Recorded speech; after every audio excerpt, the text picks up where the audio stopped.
Good morning.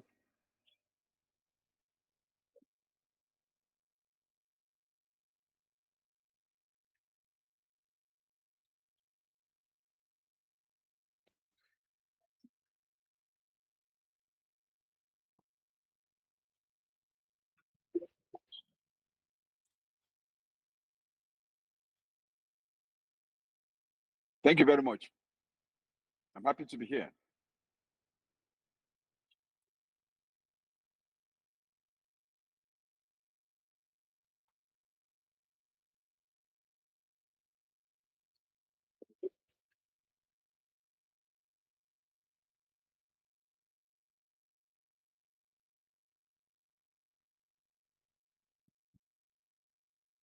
Well, being a pioneer in this industry as an ISP, I've seen, I'm in a position and also playing an active role in the telecom industry today, the tech industry. I see a powerful growth proposition, which is very unique, particularly with the youth adaptation. Back in 1995, 1996, it was a connection. We used connections using dial-up connection and a lease circuit to London, House in the UK. Today, getting an E1, in fact, nobody cares about an E1 because you have availability of fiber all over the country, and you have over 5 fiber connection undersea cable running from Nigeria to South Africa, Nigeria to countries in West Africa, and running to Portugal and into Europe. So for infrastructure, there's been a significant growth in that area. But what is even more exciting is the youth. The youth have embraced the tech industry in a very exciting, aggressive manner.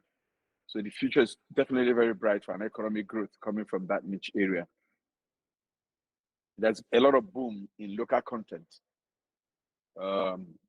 Literally, Facebook, Instagram have local content creation that is quite amazing, where people are actually generating revenue sitting at their homes.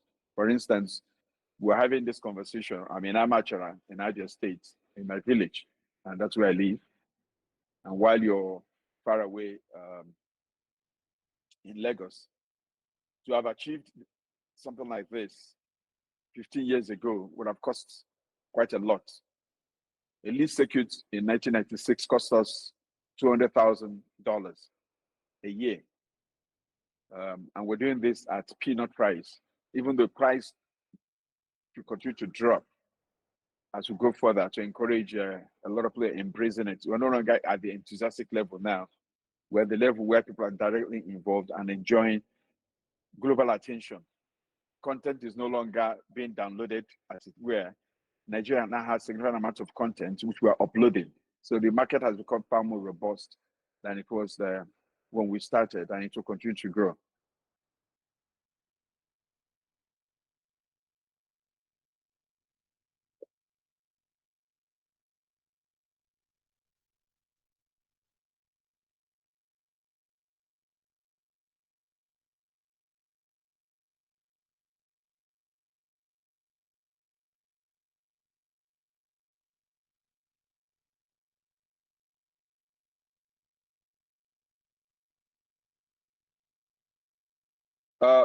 It's a very good one.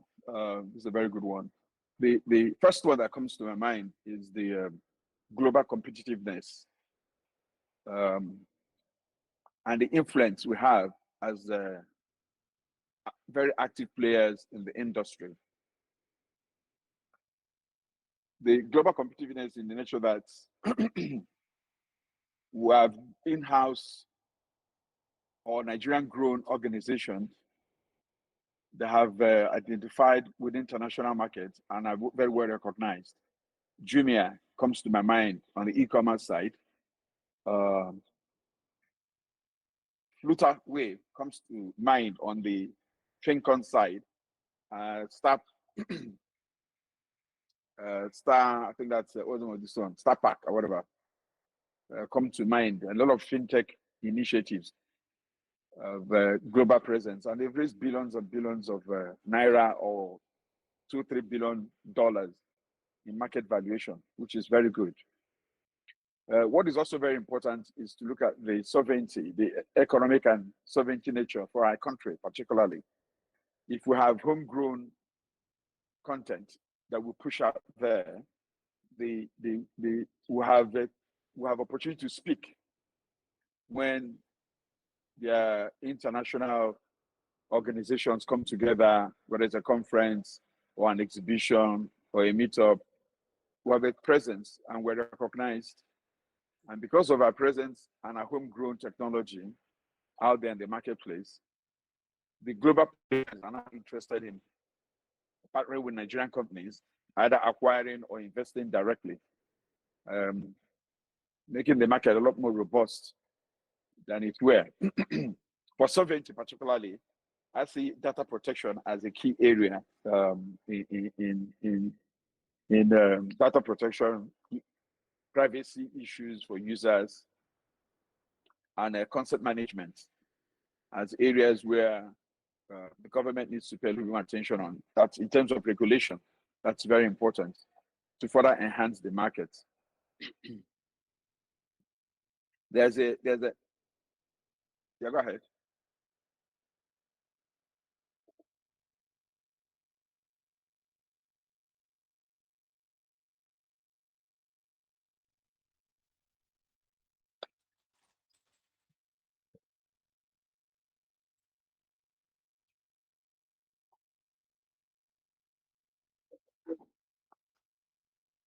Well, bottlenecks for me will always be there in every enterprise. But the unique nature of Nigeria is that the bottlenecks are so enormous.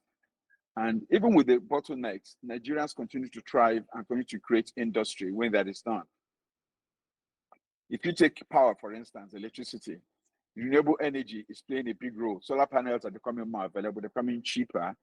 Inverters are becoming a common day thing, and you have inverters running from 1 kilowatt per hour to whatever you desire available in the market. But bottleneck like foreign exchange availability, the swing in foreign exchange, inconsistent government policy,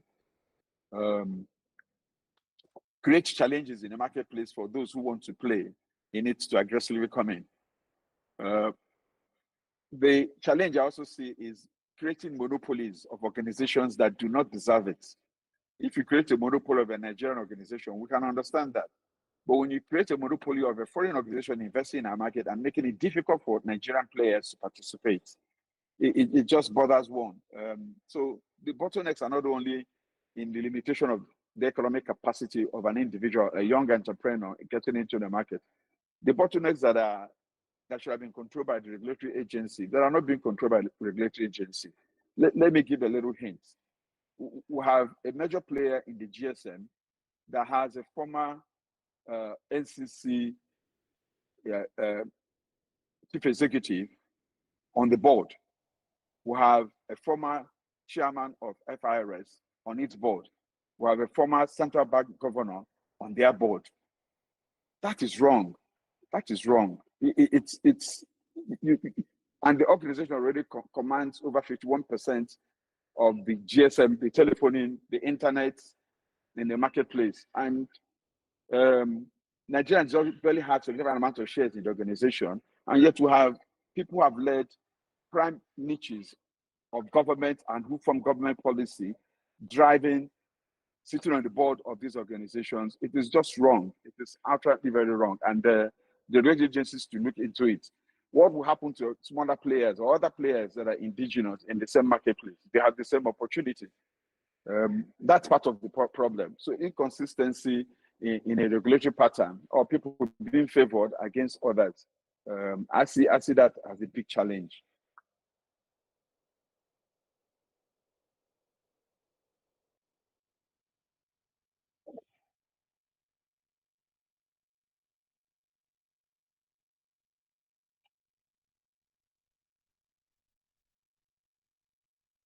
Could you say that again? Could you ask that question again, please?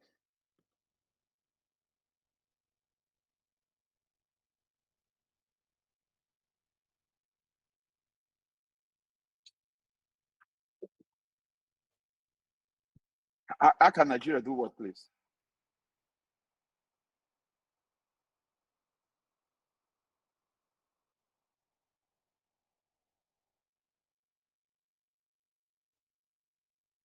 Okay, well, let me tell you a story that will help us. When NCC was started, for instance, the Nigerian Communication Commission, Share was kind enough to second a very well-trained engineer to provide leadership over the framework to create a regulatory agency, because share formations or share plans were using frequency indiscriminately. And of course, they had Chevron and others as well.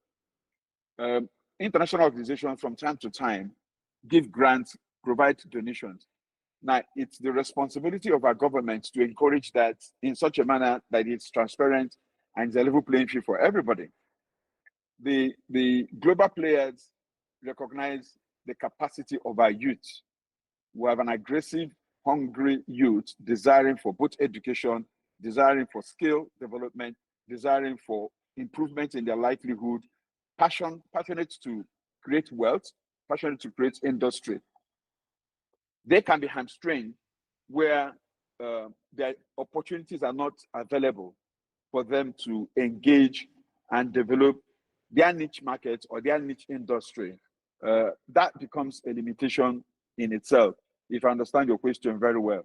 How do we then change that dynamics?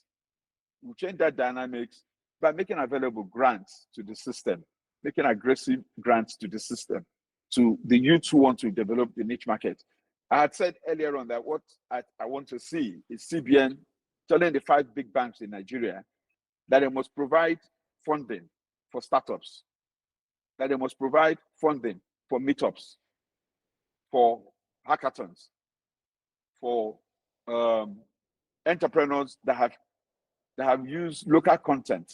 For instance, if you develop an application that converts English to Igbo language or Yoruba or Hausa or Fulani or Ijaw or whatever language, that in itself should be identified and funded adequately. The limitation for most startups in Nigeria is that they have little funding and they cannot access funding in an easy single-digit manner. That has to come through government policy to help them compete internationally and become global players. We're having global players today in any case, but most of the global players that are Nigerian-based are organizations that were funded from abroad largely. Why can't you have banks in Nigeria that are expanding into African countries and into Europe, be forced to, or be encouraged, or be given incentives to fund investments locally?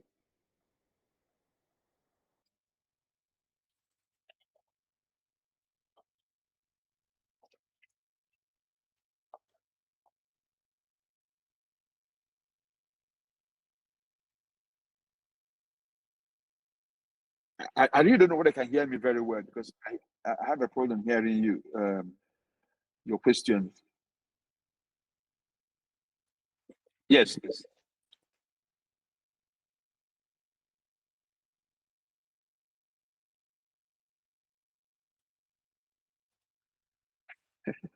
Well, the dynamics of the market. Only 2 days ago, Microsoft said they are going to discontinue with Skype. Skype was a dominant telephonic device, VoIP device that was available from around 1998 to 2000, to the 2000 periods, or maybe up to 2008. And now a lot of people are not using it. WhatsApp is available. Technology has a way of enveloping you if you do not evolve and innovate. Of course, some of the challenges involved in innovation is capacity to raise funding, capacity to recognize that the market has shifted, that you need to shift. What the challenges we have as ISPs in the market that killed the industry practically is that the regulator failed to recognize that if local players are not supported, that they will collapse. In some countries, particularly in African countries, I think in Kenya, what they did was aggregate all the players together and created one unit and gave them frequency and gave them support. We didn't have that kind of experience. You have the intercellulars, you have the Linkserves, you have the Realtels, you have the Visa phone, all struggling and borrowing money at double digits when the players in the market largely at that point in time could get funding at single digits, with 5 years moratorium or 2 years moratorium. You can barely get a moratorium in Nigeria more than 6 months. There is no way you can fund your infrastructural development personally, fund your power, fund your fiber, fund your visa license. I told you we're paying $200,000 for just a 9.6 baud rate lease circuits to London.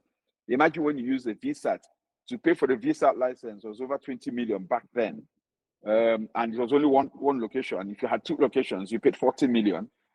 And you had only 64 kilobits per second on it. Compare that to SAT3 that was already available, that was being hoarded by NITEL, a government-operated organization. I mean, the frustration points, the failure points are just too many to contend with. Today it's difficult to find any local ISP that had surmounted it. Now, the regulatory body didn't help as well because they were busy licensing more and more operators rather than supporting those that are licensed. At a certain point, we had over 350 licensed ISPs. In which market? In which market exactly? So the challenge first is a global play thing that the market gradually fizzled away, or organizations migrated to either content or migrated to infrastructure development, became GSM operators, and we're able to offer services at a hybrid or a combination of other solutions in the play to offer service to customers. The ISPs locally just couldn't scale through, and the industry failed.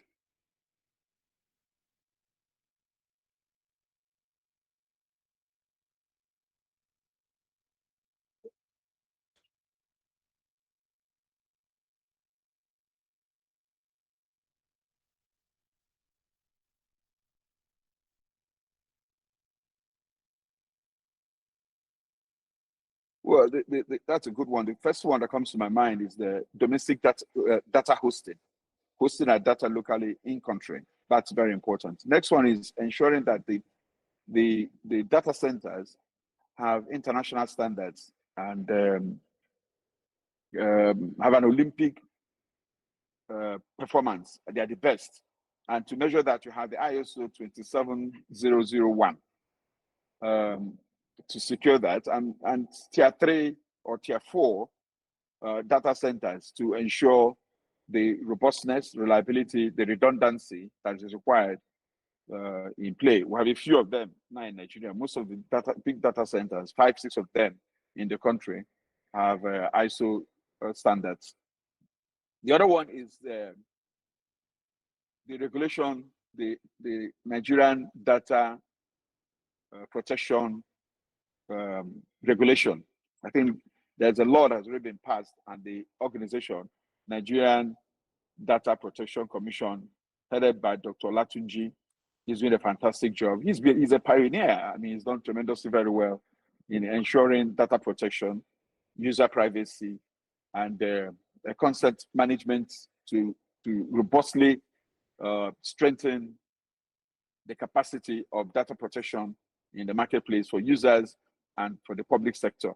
Now, awareness is a challenge at the public sector, the government offices, government people. Awareness is a very big challenge. The .tld, for instance, the .ng is not encouraging the consumption. Local governments few local governments have domains. Few governments, state governments even operate their websites, and the ministries under states barely use them. In the federal level, it's just something else. So you have policies that are clear, but the interpretation and understanding of the policy and the deployment of the policy have so many bottlenecks, limiting the depth and growth for data protection and data regulation and data efficiency and data use and data availability, and of course, its redundancy in Nigeria.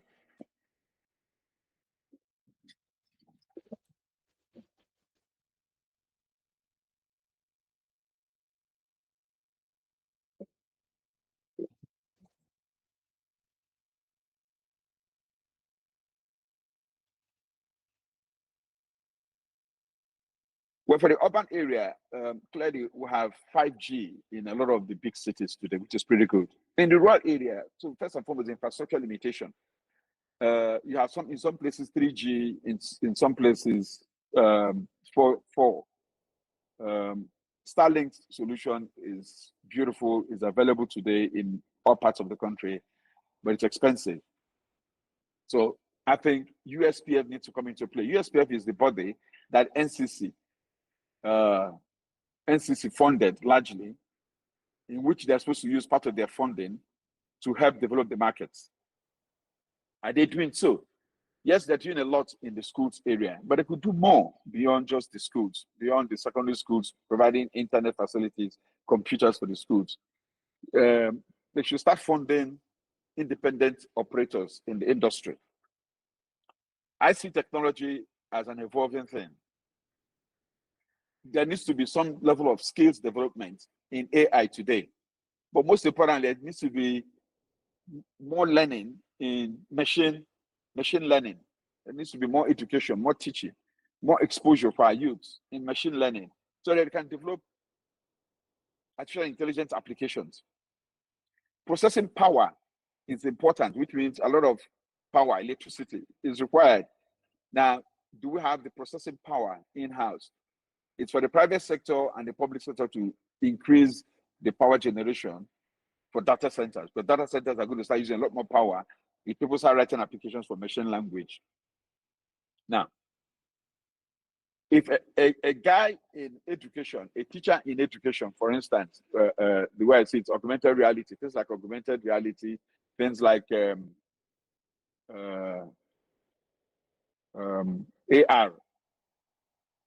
A young teacher using AI today can develop an application without knowing how to code to teach his geography or to teach his maths, to teach his English in such a seamless manner. Is there an available resource that they can tap into? That in itself is one of the limitations. So if I'm addressing what you just said, the infrastructure limitation is the biggest part of it. And of course, the skill set development for our people is also a limitation in addressing some of the social impact in the industry.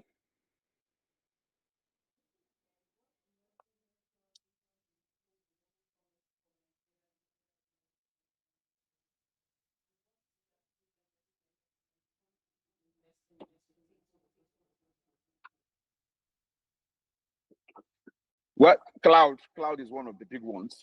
Of course, 5G continues to play a big role. I already mentioned AI and machine learning. Blockchain comes into big play for me. And I believe that there's a lot we can do with blockchain today. Apart from the financial sector is already doing a lot in that area. But look at land registry. Look at land registry. Blockchain can play a big role in that area. Where you buy land and you decide C of O. Once the land has been given to you, anybody that takes it from you, it will show there. There's a registry that you can list that is available. That everybody can see who has taken your land or where a land is in contention. So blockchain comes into play for the kind of things we can do. Of course, I mentioned augmented reality and virtual reality as one of those areas that we can play into. Renewable energy is fantastic. Over a period of time, I believe that solar panels will get cheaper, and as they get cheaper, become more affordable, and we'll be able to jump over this challenge of power once and for all, particularly where solar panels become cheaper, and that we have sunlight literally every part of the country, and the batteries, lithium batteries, become cheaper because we have lithium in our country in any case. However, the processing is a big hurdle. So we don't have lithium batteries being produced in Nigeria, but lithium batteries prices are gradually dropping. And as those prices drop and the foreign exchange, this government has done so well. Yes, they made the foreign exchange go out of whack, but it's gradually coming down to numbers that one can really invest, make a budget and invest in. So if they continue with that steady drop, it will encourage investments in the industry.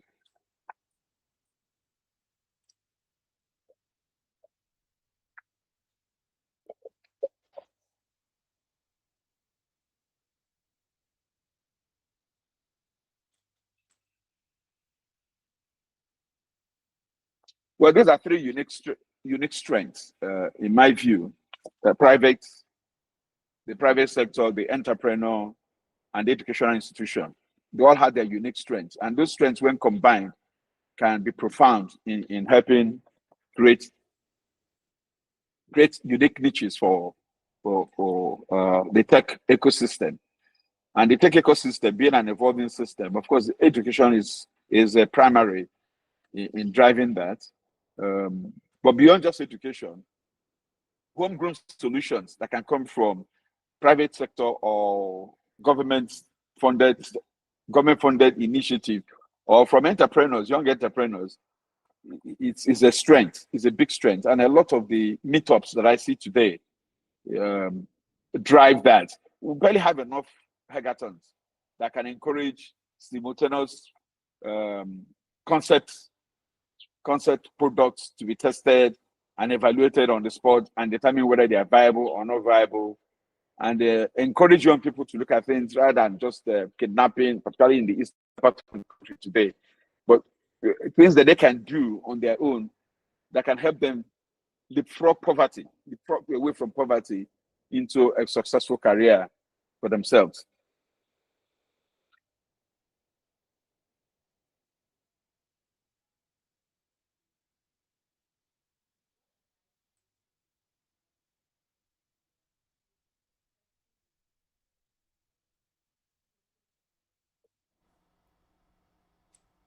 Well, the cheaper thing is to tell a Nigerian to be patient. Your time will come. That's absolute nonsense in my view. I think what I should tell a young person who is desiring to make a difference, who desires to be successful as an entrepreneur, is to be very passionate, be driven. You're going to meet challenges along your path. Don't get deterred. Every challenge is an opportunity for you to score.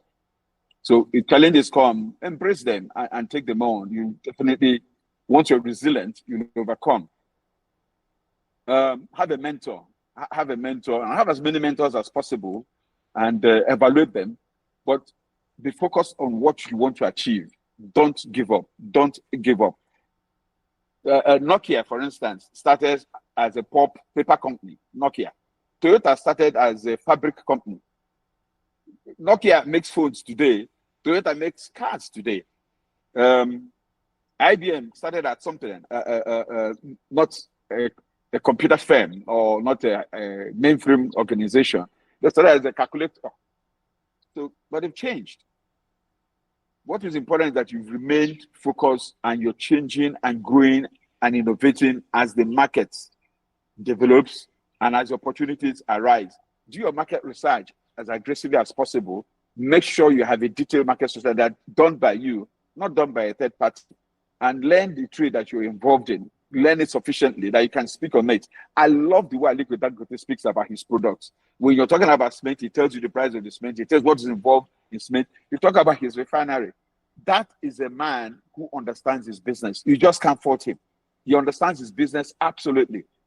He's just a role model that anybody can adopt. I don't need to know him personally to adopt. Read about him, watch his interviews. You can see the passion and hunger.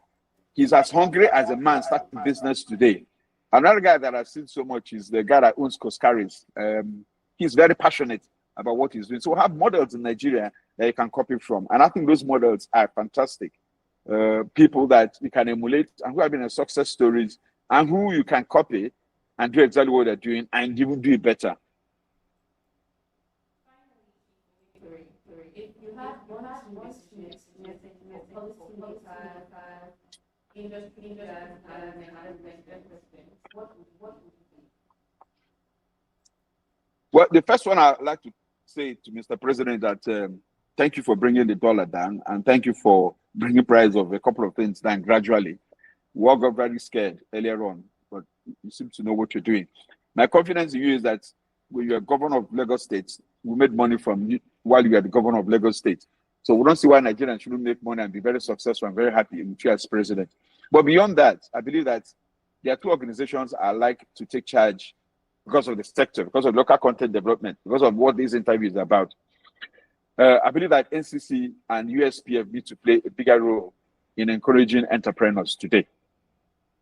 They need to apportion a certain amount of funding as grants to be given to businesses, not by zone, not by states.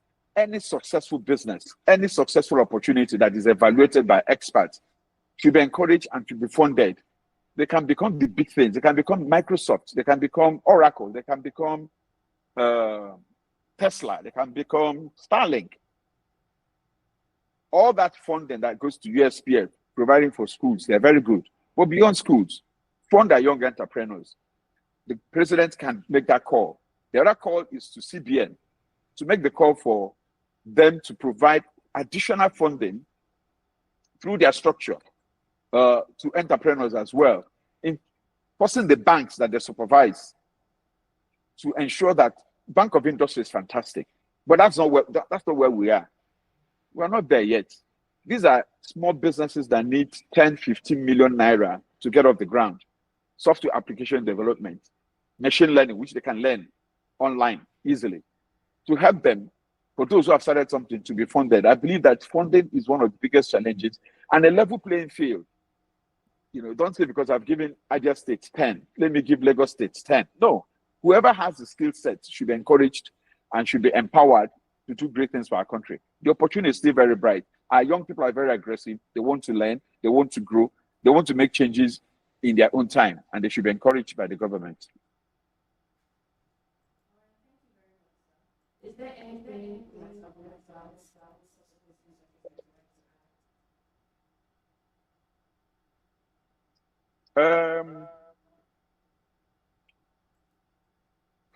No, no. I always enjoyed Technology Times and Shino Badiru. I mean, he's one of the guys that I admire tremendously. Technology Times, which he gave birth to, is not my first experience with this young man.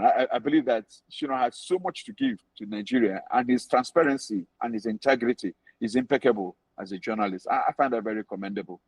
And I'm always happy to talk to Technology Times and talk to Shino on issues concerning Nigeria and technology development. Thank you very much, sir, for joining us. Thank you. Yeah. Thank you very much.